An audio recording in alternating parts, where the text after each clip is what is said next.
How you doing, everybody? My name is Dr. Sami Baya. Please welcome back to my YouTube channel, The Good Faith Narcissism Trap. That's the title of this video. At first glance, good faith and narcissism seem like diametric opposites. Good faith implies sincerity, honesty, and an openness to dialogue, while narcissism often involves self-absorption, manipulation, and a craving for admiration. Yet, in today's socially performative age, these two qualities can paradoxically intertwine, creating what can be called the good faith narcissism trap. The trap lies in the subtle ways narcissistic tendencies disguise themselves as moral virtue. This often takes shape in public discourse, especially on social media, where individuals showcase their good faith not to seek truth or connection, but to be seen as the most enlightened, empathetic, or reasonable person in the room. This performative empathy manifests as people emphasizing the ability to hear both sides or engage respectfully while quietly centering the discussion around their own sense of intellectual or moral superiority. It is not about resolving conflict, it is about being seen as the bigger person. What makes the trap dangerous is its plausible deniability. Because the narcissism wears the mask of humility, it is difficult to call it out without looking cynical or bitter. The person ensnared in this pattern may even believe they are acting purely out of virtue. In debates, these individuals often take the role of the balanced mediator, but rather than truly facilitating understanding, they often derail the discourse by redirecting attention to their own tolerance or enlightenment. The goal isn't resolution, it is recognition. Good faith, when genuine, means being willing to listen, learn, and occasionally be wrong. But when narcissism seeps in, it becomes about appearing open-minded without ever truly changing one's position or self-perception. One common sign of this trap is the inability to handle direct emotional feedback. Criticism, even when warranted, is seen not as a chance to grow, but as an attack on their identity as a good person. They may respond with hurt, withdrawal, or moral grandstanding. Another red flag is the need to publicly process interpersonal issues under the guise of vulnerability.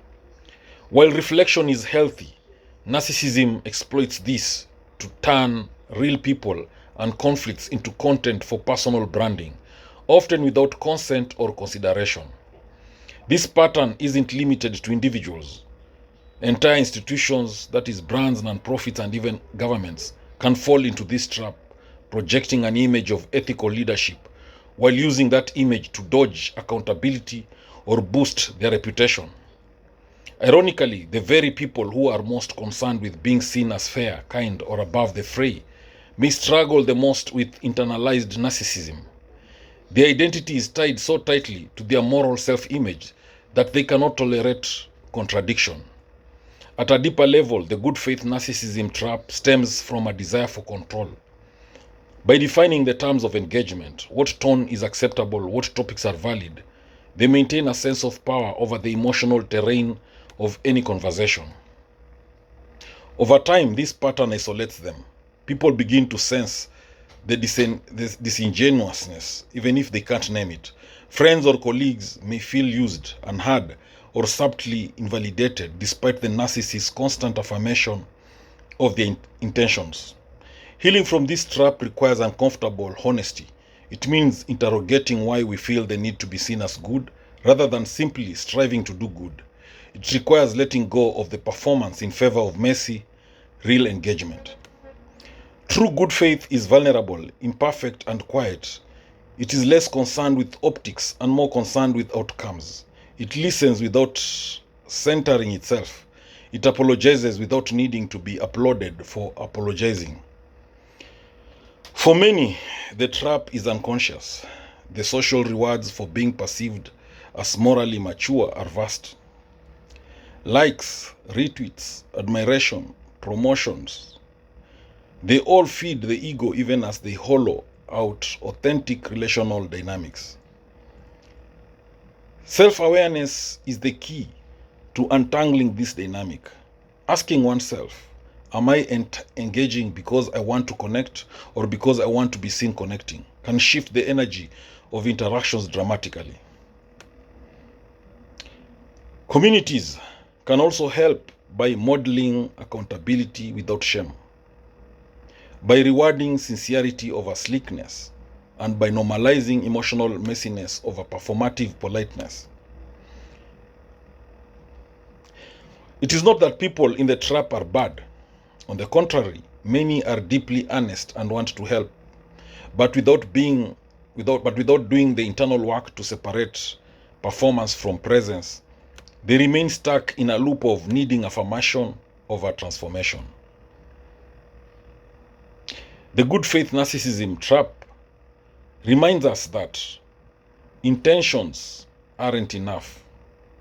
We must constantly ask who benefits from our good faith, and whether that goodness is being wielded as a shield or offered as a bridge.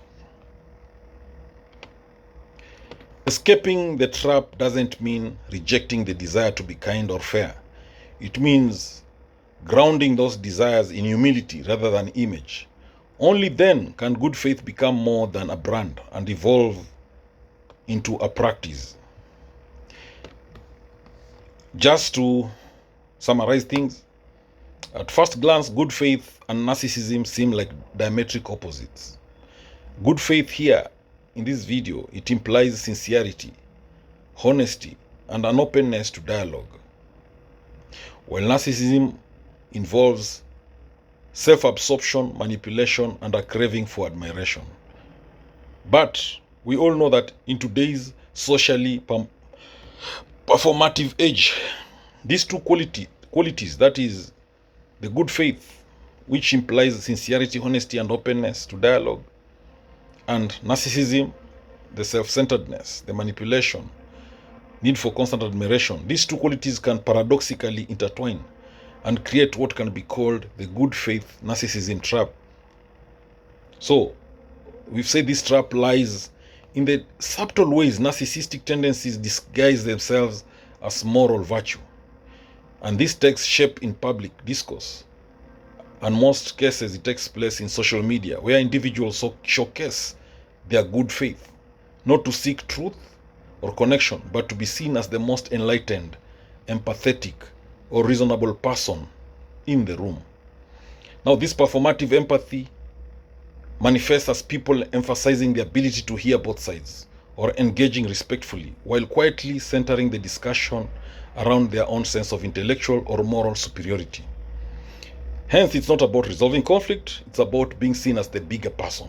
Thank you for watching this video. I hope you've learned a thing or two. Please subscribe to my YouTube channel if you've not done so. Thank you.